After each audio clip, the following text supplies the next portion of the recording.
Cecil Jones, and here with what we call our FlyOnSpeed.org project. We have a display down over in the Innovation Building and over on the, I guess, the west side of the building. You come in and turn left. I don't know what our booth number is, but not that many in there. You can find us. We have our angle of attack on speed presentation there, and we have our HUD display going on.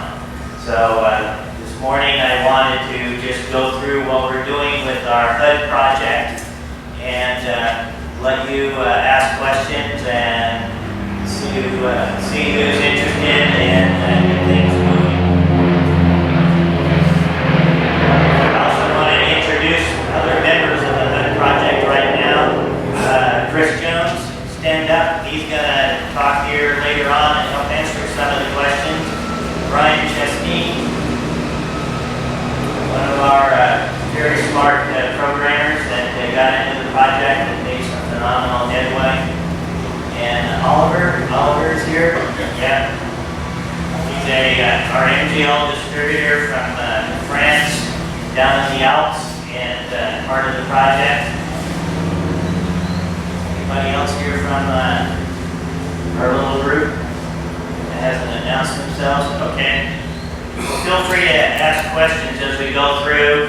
I'm going to go through the briefing, and then I have some demo playback videos we have that we've collected from both Dynon D100, and we have some Skyview and I think G3X data that we can play back and show you. I didn't want to set the HUDs up. That's a little too much to do here for the forum, the actual HUDs, but we have some of those in operation back at our booth. But I did want to show you because our focus is on the software. So the goal of the project is what I'll go through today in the discussion. So, start off with what is a HUD.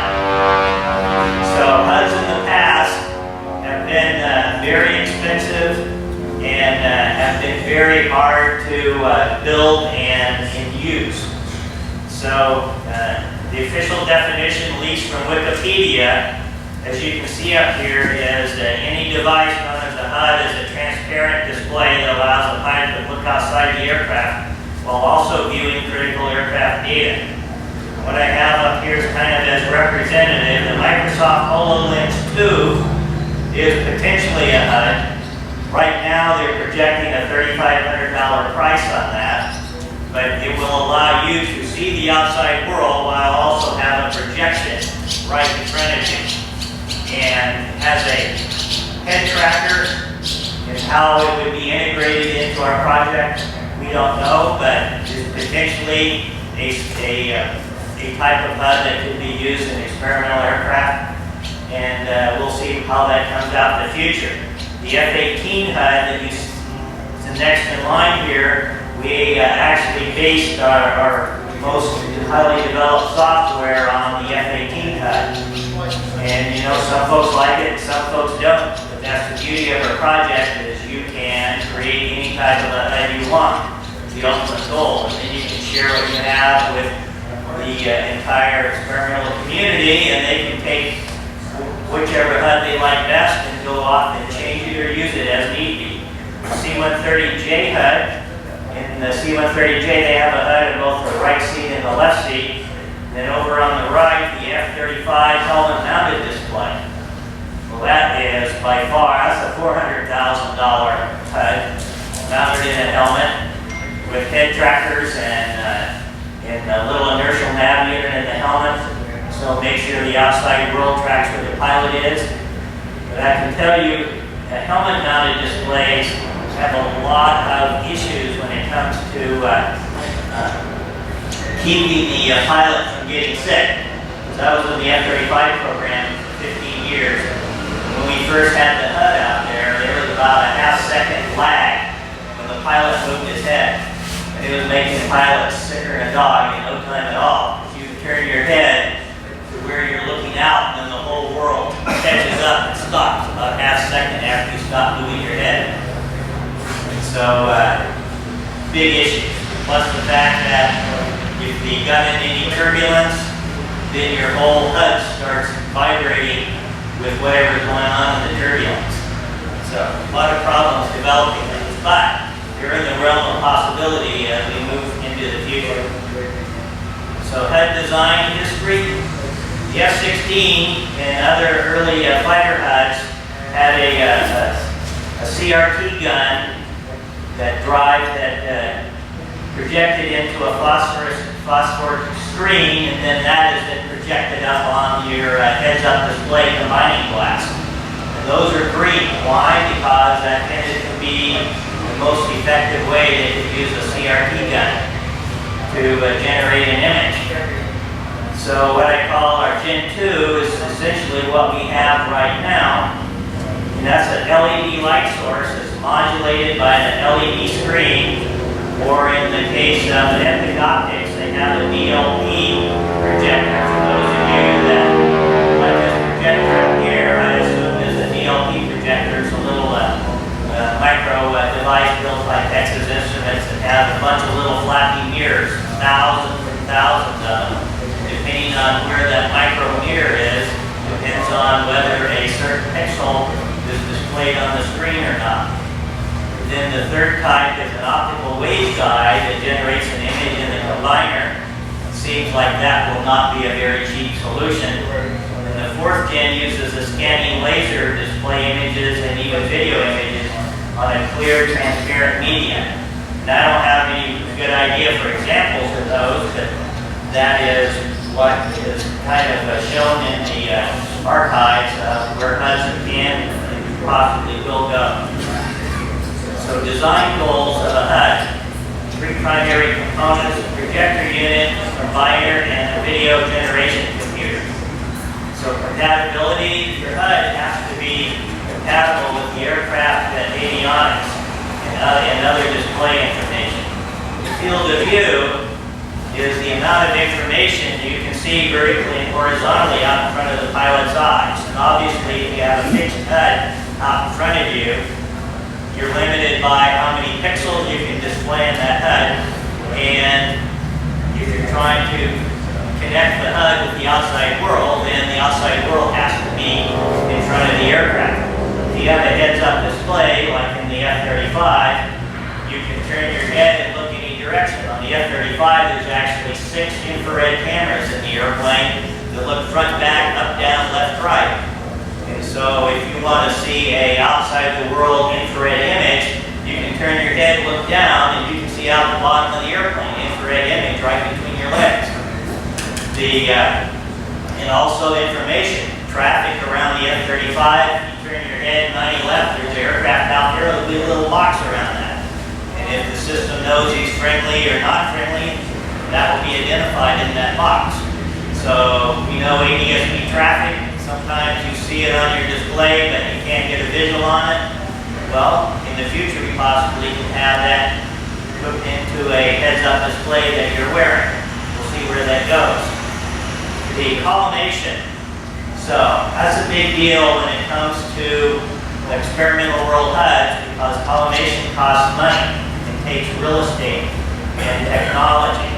So what we're talking about is, where does the HUD image focus? What we have down here in front is a HUD Classic. That is a view out of the car HUD world, and that focuses about 8 feet out in front of the airplane. Most car HUDs focus like about 2 feet in front of you, if that far. So if you're trying to use one of those HUDs in an airplane, your focus has to move from 2 feet in front of you out to infinity. That's not really a great way to do things. The HUD Classic is about 8 feet out in front of you, so that is much better, still not perfect. But Flight Go Flight has the HUD Classic that they are getting STC approved, selling it for $25,000 for high-end. It's a high-end HUD for light jets and other aircraft. So then over here we have the Epic Optics, which has a focus on infinity, which is where you really want. So some other HUD design goals, the eye box. So the eye box is the amount of space out in front of you the image is produced. So when you look at a HUD, you understand your eyes have to be in a certain place to be able to see out in front of you. That's called the eye box. So if you're looking through that box, you move your head to the left, the image will move to the left, and then it moves off the edge of the HUD. The same way to go up or down. So that's the size of the eye box. It's part of the design criteria for building a HUD. The other is luminescence and contrast. So you want a HUD that's bright enough that you can see in bright sunlight. The Epic Optics, they're really good. The HUD Classic, it's at the low end, it still works, but it's not perfect. When it comes to also nighttime, you want a HUD that you can dim down so it doesn't blind you at night. Board sighting, it's another big challenge in the less expensive HUD categories. Because the perfect HUD, you want, when you're looking inside the HUD, you want it foresighted on the airplane, and you want the attitude indicators and any other point outs that are in the HUD for traffic and safety points on the ground to line up with the outside world. So in our software that we'll talk about, we've actually put in the ability to expand or contract the display height. So that the attitude indicator is showing 10 degrees down. If you look outside, it should be 10 degrees down. It match up with the point on the ground that is 10 degrees below the aircraft's from the horizon. And scaling. So you want the HUD image for pitch and yaw to be scaled so the picture overlays the outside world in exact one-to-one relationship. Foresight is the horizon on the HUD matches up with the outside world, and scaling is the 10 degrees down matches up with 10 degrees down on the outside world. So what I show here are current compatible experimental HUDs that we are aware of. There may be more out there. We don't know. But our project doesn't build HUDs. We build software that allows you to use a HUD that's in the outside world. The Epic Optics focus on infinity, sells for $1,900 here at the show. We have one here, an example that we got for our project to allow us to experiment with it. The HUD Classic, this Grand Rapids sells the HUD Classic for $300. I have a few extra that I purchased from the HUD company, and they no longer sell this as a car HUD, and I think it was because it's a little too expensive, and the setup was a little much to put in a car. But in an airplane, it actually works out pretty convenient. It doesn't take up a lot of real estate. The Epic Optics takes up some definite real estate on your panel, unless you can build it into the panel. And then the Civic HUD shown at the bottom, focus about 3 feet they're running. And so it's a little better than a basic car HUD, but it still is not infinity. So, reasons to have a HUD in an experimental airplane that we can come up with. Well, it enhances safety. Why? It allows you to get critical flight information while you're looking outside the airplane. Part of our AOA angle of attack project is to get an oral tone to provide you with angle of attack. When you're looking outside the airplane, you don't have to look at the cockpit instruments. It becomes a natural way to fly the airplane and know the energy state of the airplane. But we won the EAA Innovation Award last year, the 2018, that they have every Tuesday night. But some of the judges said, well, you need some visual indicators. So we took our HUD project and we have an angle of attack indicator in our HUD. Make it very clear how to optimize the energy state of your airplane in a heads-up display. So also airspeed, altitude, attitude, pitch and roll, the horizon line, your aircraft heading, your nav heading, vertical velocity, slip skid indicators, foresight water line will show that.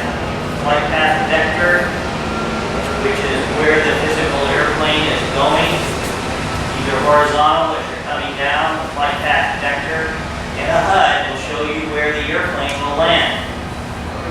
The G's, the altimeter setting, wind direction and speed, outside air temperature, and the items in green are ones that we have already incorporated into our HUD design, which is if your EFIS can output this data, we'll display it on the HUD.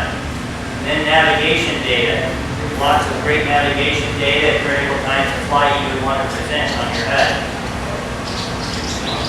So our project goals. Kind of an eye chart here, but anyway, building HUDs is not something for the unique and mild manner. So we're providing an open source HUD free software project that enhances flight safety by helping you, the experimental community, build a HUD by using existing EFIS data sources. So right now, we're compatible with the Dion D10, D100, Skyview, and Advanced Flight Systems. Advanced says that we're compatible with them. We actually haven't tried that yet, but if they say they're the same as a Skyview, then we go for the RAGL, the IEFIS, Voyager, and Odyssey, and the Garmin G3X serial data. We use a Raspberry Pi computer, roughly $35, plus whatever fancy case you want to get for a Raspberry Pi. And the Raspberry Pi outputs HDMI or NTSC video to drive a compatible HUD display. So the goal is to make it easy for pilots to use or create their own custom HUD by designing their own screens or using the screens we have and then expanding the HUD screens available. There's no reason we can't build a 787 HUD display or I guess an Airbus A380 or a C-130J or an F-16 HUD display. And like I said, you'll see the kind of use the F-18EF HUD as our baseline development. So we want to make it easy to configure and use the software we've created and then to create a HUD from that. We're going to have the software, it's already on the GitHub account. The GitHub account is closed at the moment. Chris can talk more about what he's going to do with the GitHub account by setting it up and so that users can come in and easily understand what's going on there, share the data, download instructions we've created. So we will also can make a second display aircraft. The HUD data can just be sent to a simple video screen. So if you have a back seat or a right seat, and you want to have a display on there, well, you can take the same data and create a flight display to whatever level of sophistication you want without actually having an EFIS there. So you just take the existing data stream coming out, use the HUD to drive a simple HDMI video display. You either drive it directly or as the screen down here that Chris brought has another Raspberry Pi in the back end of that display. And so you just give it separate out, put a Y in your serial data stream, and one data stream can go to the HUD, the other can go to the second display. Chris, you want to come up and talk about how the software is laid out?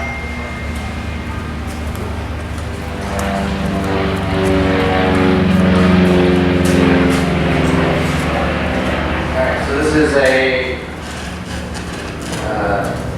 pretty broad overview of how all the code's laid out. It's still a work in progress, but it's written in Python 2.7, and we've tested it on mostly just Raspberry Pis right now, but we can probably run it on other platforms. So we have different sources here at the top. We got a recorded data file that you can pull in from, or live data coming off your EFIS. The HUD application itself is the HUD.py there. and that will kind of handle a lot of the general functionality of what the software is doing for creating the objects, for handling the command line arguments and such. And then we have the input objects. The input objects are for each different types of ethos, like a T100 has a different format than the Skyview. And so we have, I don't know, 6 or 7 different inputs right now.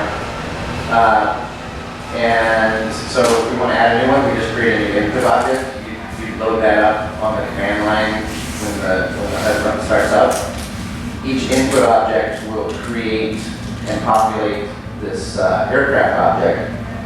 And the idea is that the aircraft object will always be a common data format so that when we create a screen, we don't have to worry about what format it is. Because some evises will put in metric, some will put in standard.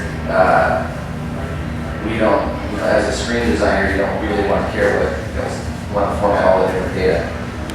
So then people who want to focus on just making their own HUD, they can go in and draw their graphics, and we can probably start with maybe an existing HUD file or a screen file, and then go in and modify that to what they want it to look like. And then we have down at the bottom is modules that we're currently working on. It's not done yet, but the idea will be shared code that you want to use in either an input object or a screen object. So, for example, a AOA indicator or an attitude indicator or something that we've already created. We don't want everyone to have to create their own, so you would just use a shared piece of code. And that's pretty much it. Is there any questions on it, or should we take questions there? When is this going to be available on GitHub? Yeah, when is it going to be available? It's up to Chris. That's why I asked him. Yeah, so I'm hoping in a week or so, we would put the link up on the flyonspeed.org. Yeah. Is it like an X-Plane input module? Test this out? There is no X-Plane input module, but I don't see any reason why you couldn't create one. Right now, the input modules, those either read from a serial connection or a file, but you could read from Wi-Fi or a network or anything like that. So that's the beauty of it. If you want an X-Plane input, all you need to do is go out and you or find somebody who will write an X-Plane input module. You add that to there and you don't have to do anything else in the software. Yeah, and then basically all the screens would start working with this. Yeah. I guess how many people are interested in this as a HUD, and then how many people are interested in it as a second screen? How many people are HUD? Okay. Is there any people interested in it as a second screen? Okay. All right.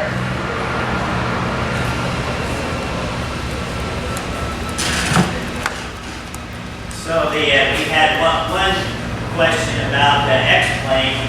Is there any other ethos or whatever here that somebody has that we haven't kind of covered already? Yes. Stratus. Stratus. Yep, we don't have Stratus.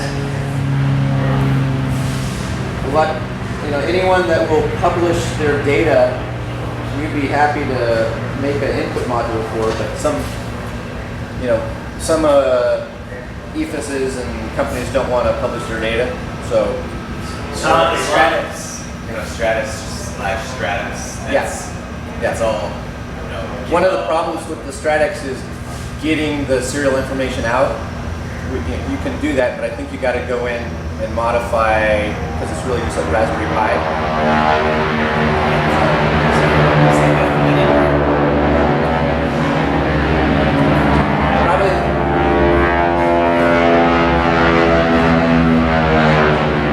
Probably the easiest way to do it for a Stratus would be to connect to it as a Wi-Fi. Right. take that input, or We could easily write an input module that would do that, yeah. yeah, because that would be perfect. They actually have, they have their own little app that you can from your iPhone you can display almost everything that you're actually displaying. Right, yeah. Yeah. So anything that, any bit of data that has a module that goes directly to a video file, then I guess you could say you wouldn't need the Raspberry Pi, you could just plug it into your HUD. But if you're going to overlay, they don't have any HUD design, all they have is their own type of data, and you need to run it into the HUD to parse it out and turn it into a HUD format. So here, we have some, an F-18 EF HUD symbology. We kind of base things off of the Diamond, or the Dynon D100 doesn't have a number of the bits of information. It doesn't have nav data, it doesn't have GPS data, so that those bits of data will not show up in the HUD display. But it does have angle of attack, altitude, airspeed, and vertical velocity, so those will. The G3X has pretty much all this data. We've created the angle of attack display we have is somewhat different than the F-18, which just shows degrees. And we don't show Mach number. We could, but it's not been a requirement up until now that we can see. We do show aircraft G, show airspeed, ground speed, and true airspeed. So airspeed we have in the box is indicated. We show magnetic heading, and vertical velocity. Some folks like capes. Cape can be added to the HUD display, but right now the F-18 just has just numbers for vertical velocity, altitudes in there, barometric setting, velocity vector, and the bank angle we have at the bottom. Some folks have said, hey, my ethos, the bank angle to show that is at the top of the ethos. I want my HUD to be the same way. Well, that can be done, but it's not in the current HUD design. That's part of the beauty. You can make these HUDs in any way you want. So the ghost velocity vector and the cage velocity vector, we have both of those in there. As part of the experimentation is we're still in the early stages of flight tests for all of this. So how well what's in the HUD matches up with the outside world, we'll play with that over time, but there's ways to go in and adjust that within the software. And then the energy carrot, that's something that's big in our agenda. The F-18 has the energy carrot. We'd like to be able to add that to the HUD. And of course we have the horizon bar and the pitch ladders are in there. And then the other information that's easily put in there. If the EVIS outputs the data on the serial port, we can display it in the HUD. The way Chris has written the software is that we look at the serial input screen, we look at every bit of data coming off the serial stream, and it'll create the data there. So in the HUD, all you have to do is call up whatever name it is for that data that's coming out, and will have the same name in all the different serial inputs. So a Garmin G3X pitch information will have the same name within the software as a Dynon pitch information. So within the actual HUD design, you just call up the pitch name and whatever input module you have will already be in the software. And of course, gear indications and RPM and all the engine data that's potentially on the serial stream that you can call up. You can put that in your HUD. One of the challenges of a HUD is being able to put critical information you need on a HUD, but not too much. It clutters up the field of view. So the Raspberry Pi, as we're currently using it, so the Raspberry Pi 3B Plus works pretty good. We We get anywhere from 12 to 15 frames per second currently in the way we use the data. The code is not optimized, but that seems to provide a nice good HUD display.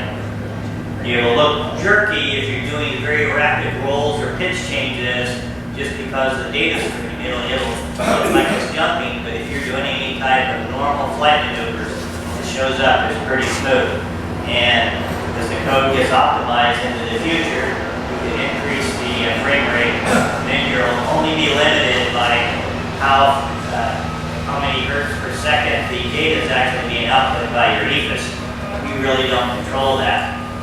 Then we take an RS-232 input into an RS-232 to TTL converter, and the pi we have here just have that little SparkFun shifter buried inside this case that the pi is in with a fan to keep the temperature under control in the aircraft.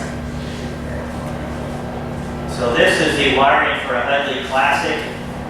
There's a lot of wires inside of there. We're using the wire bundles as created for the car, but it all comes together. The HUD Classic actually has two different power inputs. It looks like a little micro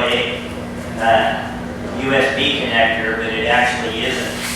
The power connector into the HUD is 12 volts and I think 3 volts. So you can't just take a USB micro USB connector and plug it into the HUD Classic. It does not work. Next, I want to give you some demos, data demos from our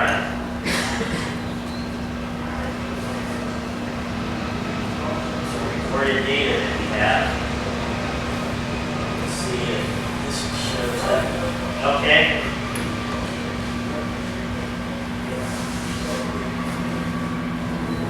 This data here is from Mike Vaquero's RV4 doing some pattern work.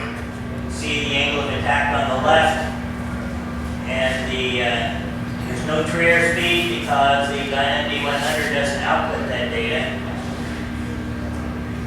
We have a magnetic heading at the top and altitude on the right. Vertical velocity is not showing up in here, but we do have that data from the D100.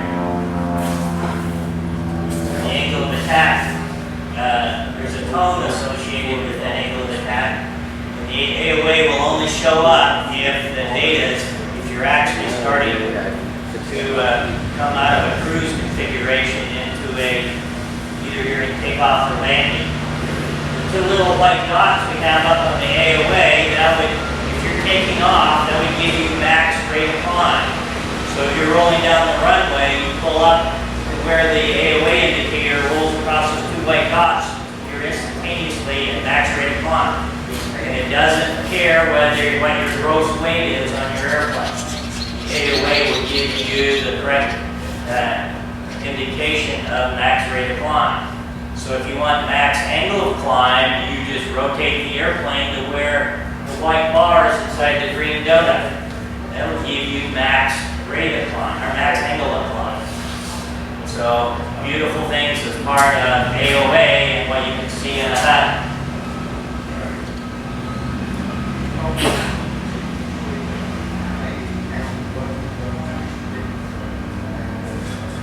What's this number in the upper right that keeps the grades? Say again? The number in the upper right of the rectangle, what is that?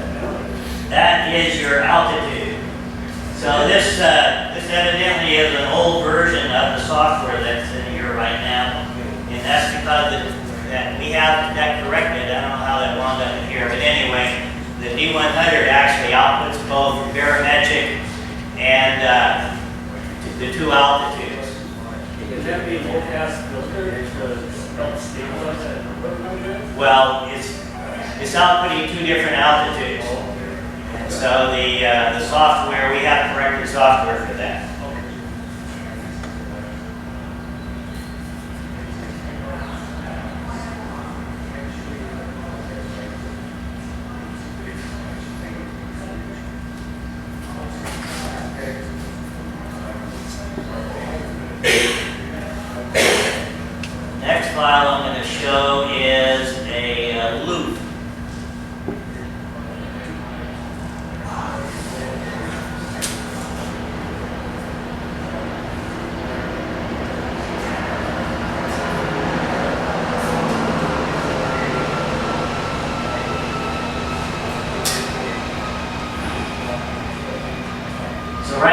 are missing the vertical circle and the for 90 up and 90 down, but that's in the software, head software programmer's bag of tricks to add that in there.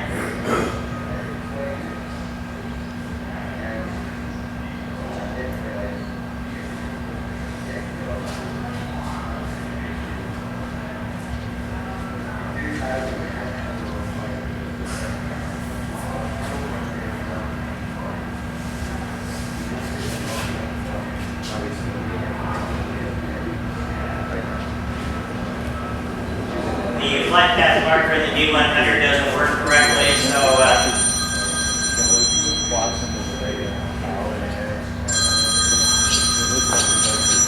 trying to pull all this.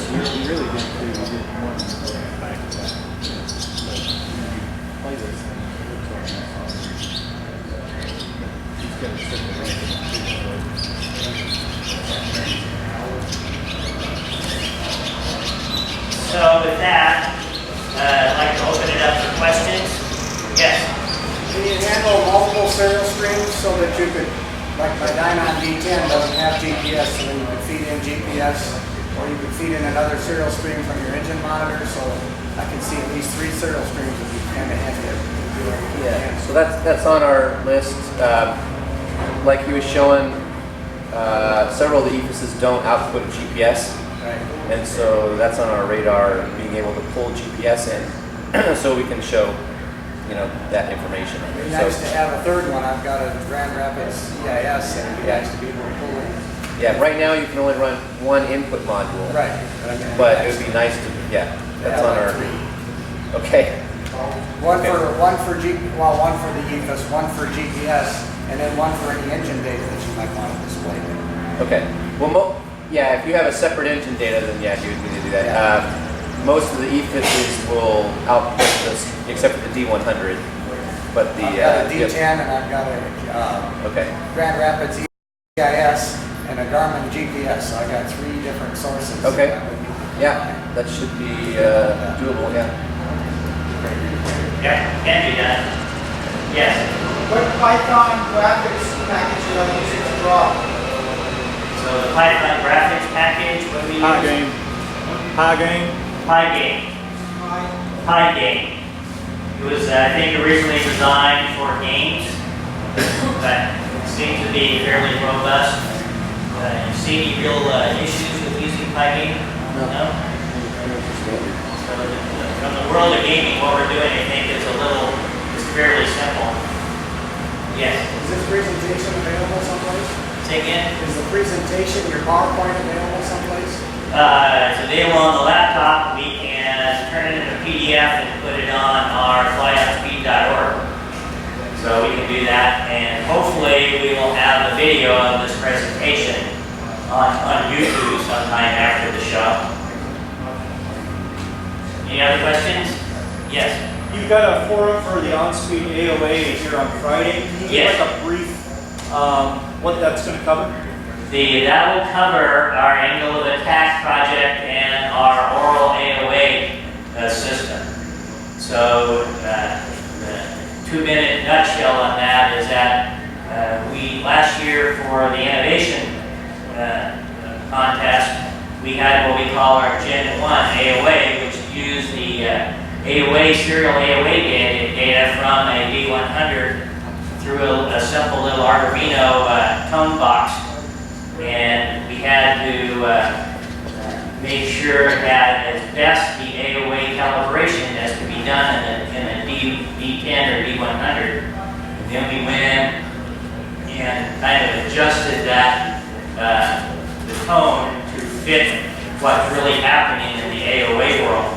And so there's a tone that goes with the AOA indicator up there. If you want to listen to it, please come over to our booth in the Innovation Building. And the history and our current Gen 2 box. Lenny is here. He's the chief designer of the Gen 2 box. The goal of that is to develop a pretty complete AOA box that will just take AOA pedostatic and pedo pressure inputs from an existing AOA type of pedo system on the airplane, either a Dynon, a Garmin, or is it an Advanced Flight Systems, Lenny? Which I think are pressure ports at the top and bottom of the wing. And the system will self-calibrate itself by having the pilot fly some simple maneuvers. So we're working on an algorithm that will handle pretty much any type of aircraft and AOA configuration, and then provide the pilot with a very, I guess, high quality AOA tone. And we based it off of our experience in the flying aircraft or military fighters that all have AOA. And they fly a lot of their maneuvers just using AOA. So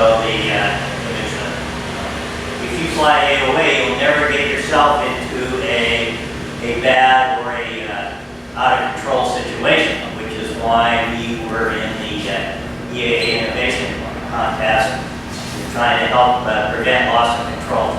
AOA will do that. That is, I can't remember what time, but that will be back out here in the forest on Friday. Any other questions?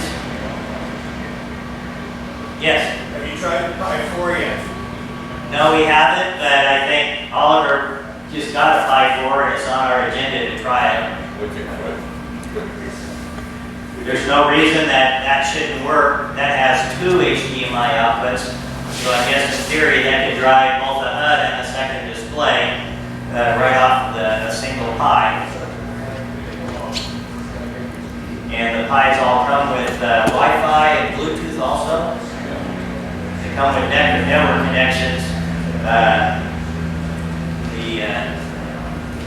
So really the sky's the limit. And as Chris mentioned, there's no reason to have to limit yourself to a Pi if you want to take the basic software and massage it for some other software in the Linux world. Another question? Yes. Gliders look at the lift conditions, rising air, falling air. Yes. Is that something that could potentially be either Oh yeah. part of it? Yeah.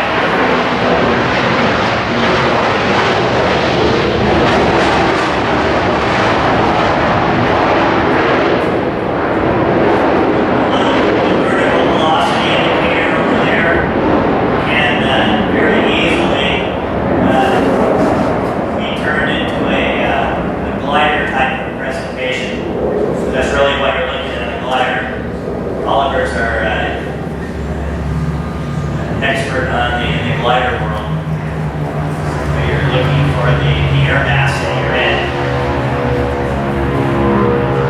And there's no reason you couldn't take an infrared camera, bore sighted to the water line. The W there is the water line, which is the bore side of the aircraft. And put an infrared camera on there, superimpose an infrared camera image on the attitude indicator. Any other questions? Well, great. Please come by our booth. You can talk some more about what's going on. Flyonspeed.org will keep status of where we're at and when the software is released. We have an instruction manual that has been developed and will help you both how to install software on a Raspberry Pi and how to run our software at whatever stage that it is. Yes? What building are you in again? The Innovation Building is right down this road, right behind the NASA building and between the little UAV. There's a little circle, the Education Building, the Innovation, the big white tents that are down there. Great, well thank you for coming.